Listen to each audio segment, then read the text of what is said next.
Bonjour à tous, nous voilà de nouveau réunis afin de partager un temps ensemble, les uns avec les autres, autour de la parole de Dieu. Alors c'est toujours avec beaucoup de plaisir que de pouvoir passer ce temps entre frères et sœurs, même si la distance nous sépare, même si les circonstances actuelles ne nous permettent pas de vivre ce temps de communion ensemble.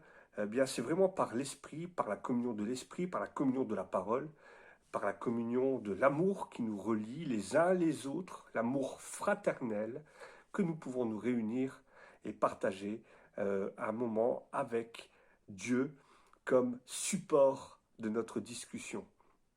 Et nous sommes arrivés donc à l'église de Philadelphia, l'avant-dernière église du thème de cette thématique sur le thème des églises de l'Apocalypse.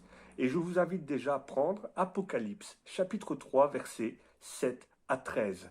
On pourrait appeler l'église de Philadelphia, c'est-à-dire l'église de l'amour plein de zèle, ou aussi on pourrait lui dire l'église restée fidèle, même face aux menteurs. On va commencer la lecture. Apocalypse, chapitre 3, versets 7 à 13. Message adressé à l'église de Philadelphie. Écrit à l'ange de l'église de Philadelphie. Voici ce que déclare celui qui est saint et véritable, celui qui a la clé du roi David, celui qui ouvre et personne ne peut fermer, celui qui ferme et personne ne peut ouvrir. Je connais ton activité, je sais que tu n'as que peu de force et pourtant tu as été fidèle à ma parole et tu ne m'as pas renié. Eh bien, j'ai ouvert une porte devant toi que personne ne peut fermer. Voici ce que je ferai des gens de l'assemblée de Satan, ces menteurs qui se prétendent juifs qui ne le sont pas. Je les forcerai à venir s'agenouiller devant toi pour t'honorer. Ils reconnaîtront que je t'aime, puisque tu as gardé mon ordre d'être persévérant. Moi aussi, je te garderai de la période du malheur qui va venir sur ce monde entier pour mettre à l'épreuve les habitants de la terre. Je viens bientôt. Tiens fermement ce que tu as afin que personne ne te prenne ta couronne de victoire. De celui qui aura remporté la victoire, je ferai une colonne dans le temple de mon Dieu, et il n'en sortira plus jamais. J'inscrirai sur lui le nom de mon Dieu et le nom de la ville de mon Dieu, la nouvelle Jérusalem qui descend du ciel, envoyée par mon Dieu. J'inscrirai aussi sur lui mon nouveau nom. Que chacun, s'il a des oreilles, écoute bien ce que l'Esprit dit aux églises.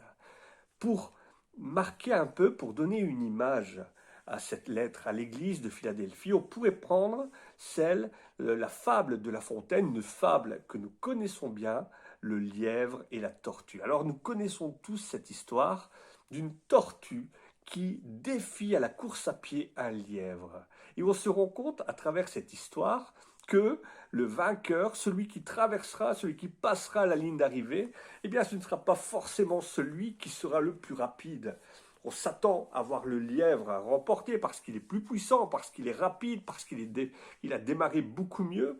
Eh bien non, c'est cette petite tortue qui a pris peut-être son temps, mais qui a persévéré, qui a fait preuve de persévérance, qui malgré les épreuves a accepté de tenir bon, de tenir ferme sur ce qu'elle croyait sans se laisser intimider, et c'est elle qui va passer la ligne d'arrivée.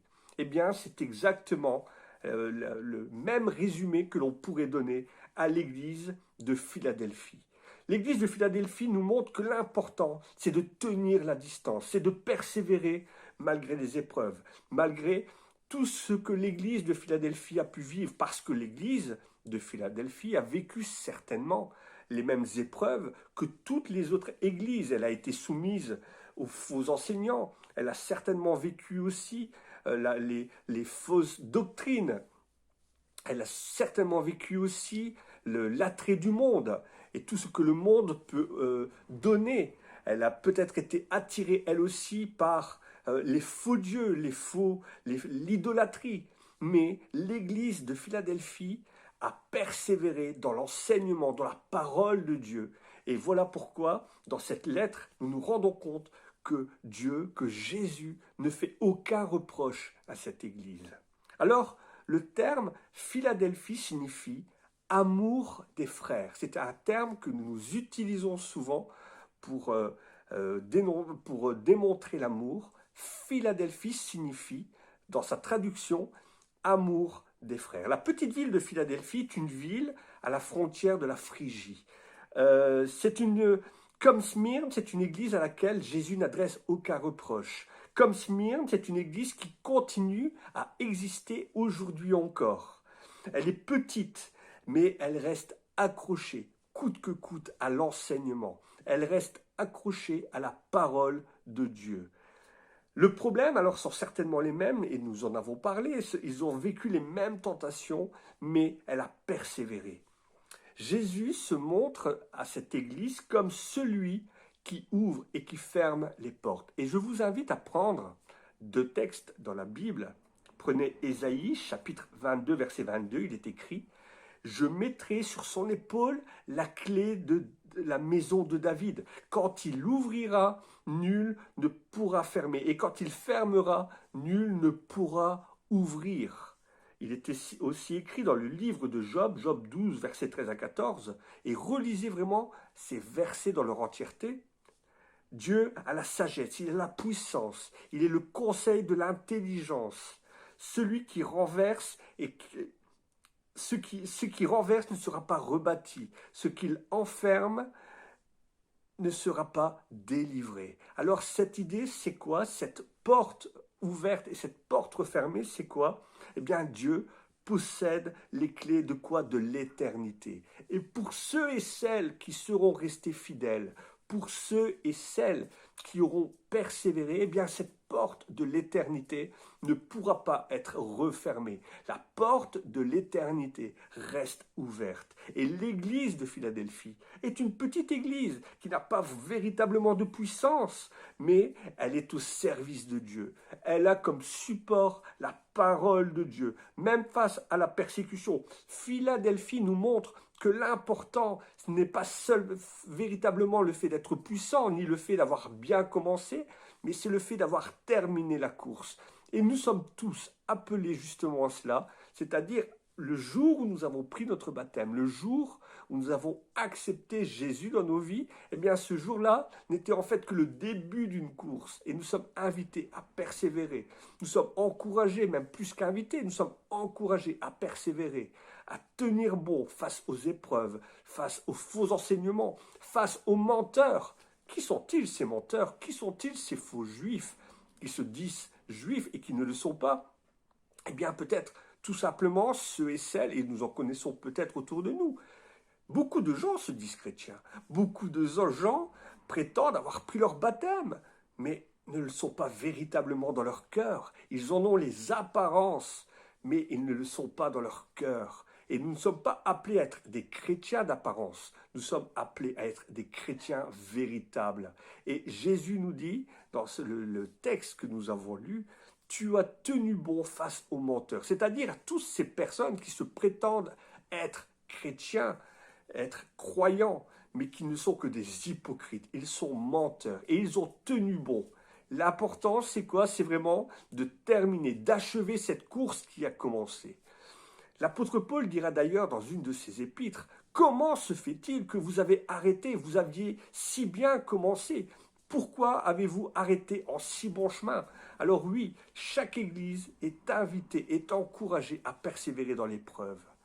Hébreux, chapitre 10, versets 35 à 37, il est écrit « N'abandonnez pas votre persévérance. Après avoir accompli la volonté de Dieu, vous obtiendrez ce qui vous a été promis. Encore un peu de temps, celui qui doit venir viendra. Il ne tarde pas. Tenez bon, Jésus doit revenir. Il ne tarde pas. Il ne tarde pas d'accomplir les promesses qu'il a dites et qu'il a données. Ce qu'il a dit va s'accomplir. Alors Jésus viendra pourquoi? Eh bien, pour éprouver justement notre persévérance. Jésus d'ailleurs a dit à ses apôtres, lorsque je reviendrai, reverrai-je encore la foi sur la terre? La promesse que Jésus nous donne aujourd'hui encore, nous donne à chacune de ces églises, c'est que nous aurons cette chance de vivre une vie en sécurité éternelle dans sa présence.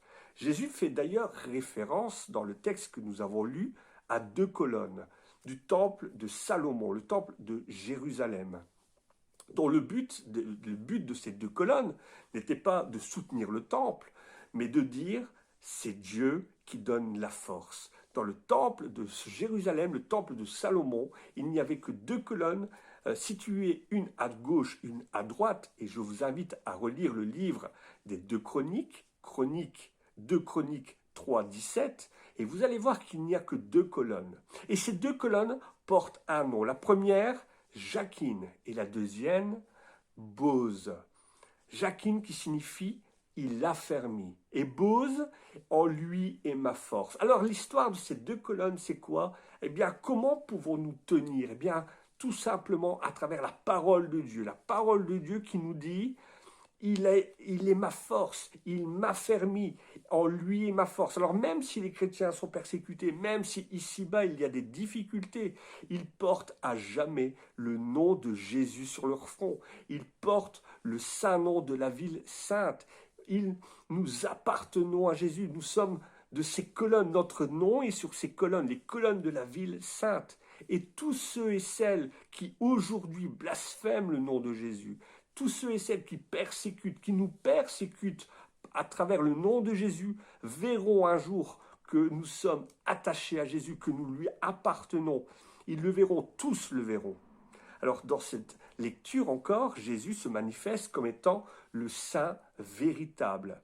Et il est dit, tu n'as pas renié mon nom, tu n'as pas renié ma foi. Et cette vérité, elle est là. À partir du moment où nous honorons Jésus, que nous sommes affermis en lui, que nous ne renions pas son nom, eh bien Jésus ne va pas nous renier lui non plus auprès du Père, bien au contraire. 1 Jean chapitre 5 verset 20, il est écrit « Nous savons aussi que le Fils de Dieu est venu et qu'il nous a montré, qu'il nous a donné l'intelligence pour le connaître, lui le véritable. Et nous sommes dans ce véritable en son Fils Jésus-Christ. » Celui qui va honorer Jésus, eh bien Jésus va l'honorer. Et celui qui, inversement, va le rejeter, eh bien le Père va le rejeter aussi. Alors voilà, les chrétiens de Philadelphie étaient fidèles, même s'ils étaient persécutés. Ils restaient fidèles, fidèles au nom de Jésus, fidèles à la parole de Jésus. Ils marchaient dans la sainteté, ils marchaient dans la sanctification. Ils restaient attachés fidèlement aux promesses que Jésus leur a faites à travers sa parole. Et nous-mêmes, aujourd'hui encore, chaque Église est appelée à persévérer, à tenir bon, à rester fidèle à la parole, à marcher continuellement dans la sainteté, c'est-à-dire nous avons été mis à part, nous devons être vus comme des chrétiens, nous avons été mis à part pour marcher chaque jour dans la sanctification, c'est-à-dire dans les pas de Jésus, chaque jour lui ressembler. Nous connaissons tous ce cantique, te ressembler, Jésus est mon espoir suprême, parler, agir, aimer toujours plus comme toi, te ressembler, Jésus est mon espoir suprême, par ton esprit, rends-moi semblable à toi. Alors que vraiment ce cantique soit notre prière, marcher dans la vérité. Ta parole est la vérité, ta parole est une lampe à mes pieds, que vraiment, par son esprit, nous puissions, comme l'église de Philadelphie, être une église, être une assemblée, être des chrétiens qui marchons continuellement dans sa parole, dans sa vérité, dans sa lumière. À lui soit la gloire. Merci de m'avoir écouté et vraiment au plaisir de pouvoir se retrouver de nouveau ensemble au plus vite. Bonne journée les amis.